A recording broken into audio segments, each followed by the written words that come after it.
A police chief demanded that a black woman leave her first-class seat, convinced she didn't belong there. What happened next? She revealed an identity so shocking, it left everyone on board speechless. This is a story you'll want to hear. Dr. Maya Carter is no ordinary traveler. A renowned neurosurgeon and a major investor in Skyline Airlines, she's a woman who's earned her success through years of relentless hard work. On this particular flight, she finally had the chance to enjoy some well-deserved rest in first class. But as she settled into her seat, the quiet luxury she hoped for was shattered. A police chief, brimming with confidence and authority, approached her with a question that would ignite an unforgettable confrontation. What he didn't realize was that he wasn't just questioning her seat. He was about to challenge someone far more powerful than he could have imagined. The peace in the first-class cabin was broken when Police Chief James O'Connor strode down the aisle with an air of authority. Tall and imposing, he scanned the rows of passengers, his gaze locking on Dr. Maya Carter. To him, she didn't fit his preconceived notion of a first-class passenger. His tone was firm, almost accusatory, as he stopped beside her. "Ma'am, I think you're in the wrong seat," he said, glancing dismissively at her simple yet elegant attire. Maya looked up, composed and unshaken. "No, this is my assigned seat," she replied calmly, holding up her boarding pass. The chief wasn't convinced. "I'll need to see your ID," he demanded, loud enough for nearby passengers to hear. The murmurs started, whispers spreading like wildfire as passengers turned to watch the confrontation. Maya hesitated, not because she doubted her right to be there, but because of the blatant injustice of being singled out. "Why?" she asked, her voice measured but pointed. The chief leaned closer, smirking.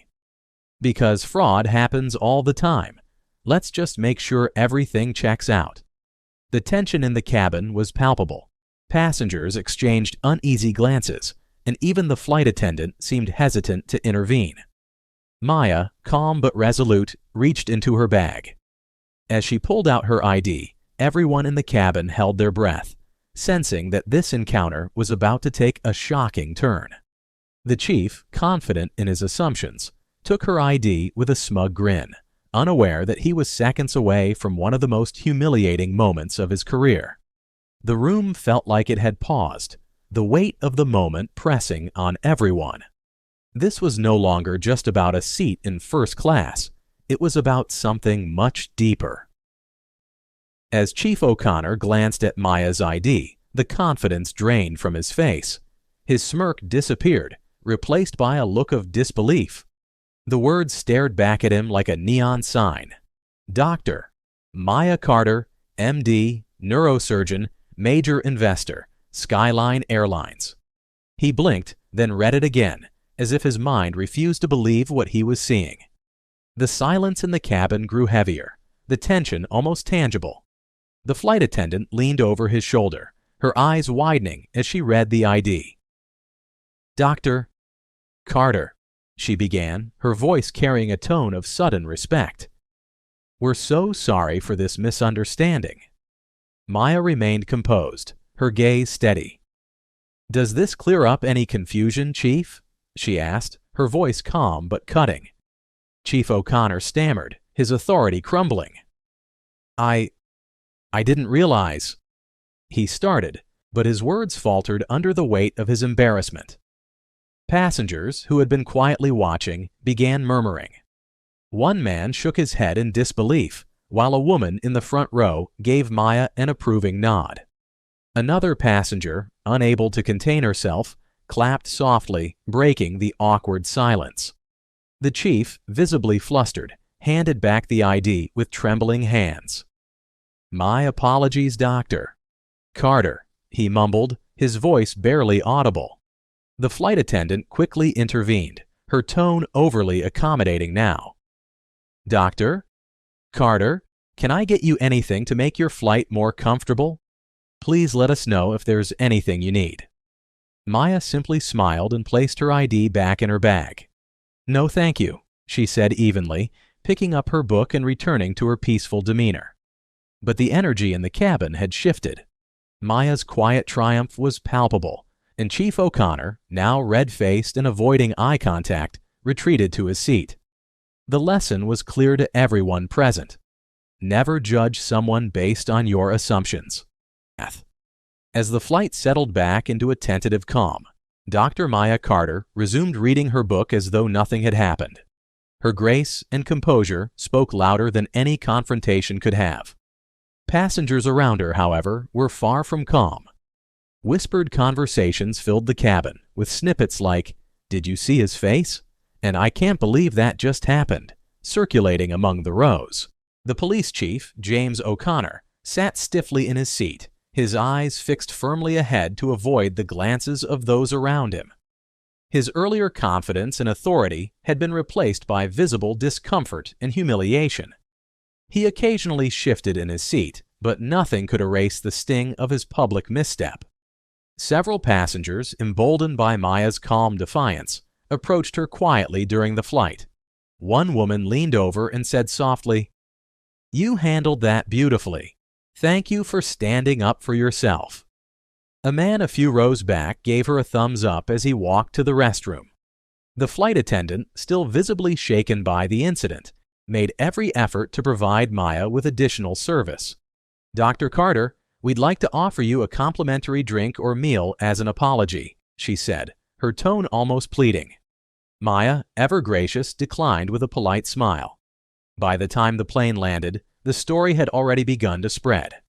Passengers recounted the events to their friends and family, and one young traveler even shared a tweet about what had unfolded. "Just witnessed the police chief try to kick a black woman out of first class. Turns out she's a major investor in the airline. Karma served midair," the post read. Within hours, the story gained traction online, sparking conversations about bias and assumptions in everyday life. As for Maya, she quietly exited the plane, knowing she had made her point without ever raising her voice. The chief, meanwhile, slinked away, hoping the ordeal would be forgotten. But the passengers and the internet would ensure that it wouldn't be. Dr. Maya Carter's experience on that flight wasn't just about a seat in first class. It was a powerful reflection of the prejudice that still exists in everyday situations. The incident served as a stark reminder that assumptions, often rooted in stereotypes, can lead to moments of humiliation for those who make them. However, Maya's response showed that grace and dignity can be the most powerful tools to challenge such bias. Maya didn't lose her temper, nor did she allow the police chief's behavior to define her. Instead, she calmly relied on facts and her own self-assurance to dismantle his unfounded assumptions. Her ability to maintain composure in a moment of blatant injustice inspired everyone who witnessed the incident. It's a lesson in resilience. Sometimes the loudest statement comes from quiet strength. This story also highlights the importance of accountability. The chief's public embarrassment wasn't just about Maya. It exposed a larger issue of how bias operates in seemingly mundane settings.